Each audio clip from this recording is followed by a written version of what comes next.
અરવલ્લીના મોડાસામાં બીજેપીને મોટો ફટકો પડ્યો છે। ગણેશપુરા કંપા સહિત આસપાસના 7 કંપાઓના કચ્છી પાટીદાર સમાજના 200થી વધુ સક્રિય યુવાનો અને મહિલાઓએ ભાજપને તિલાંજલિ આપીને કોંગ્રેસનો કેસ ધારણ કર્યો છે। જિલ્લા કોંગ્રેસ સમિતિના પ્રમુખ અરુણભાઈ પટેલના અધ્યક્ષસ્થાને આયોજિત કાર્યક્રમમાં તમામ નવયુવાનો અને મહિલાઓએ કોંગ્રેસનો ખેસ પહેરાવીને વિધિવત રીતે તેમનું સ્વાગત કરવામાં આવ્યું હતું।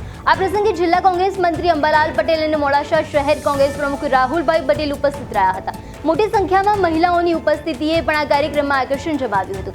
મોંઘવારીથી ત્રસ્ત ગૃહિણીઓએ પણ ભાજપની નીતિઓ સામે નારાજગી વ્યક્ત કરી હતી। અરવલ્લી જિલ્લાના મોડાસા તાલુકાના ગણેશપુરા કંપા ગામેથી એક ઐતિહાસિક શરૂઆત થઈ છે।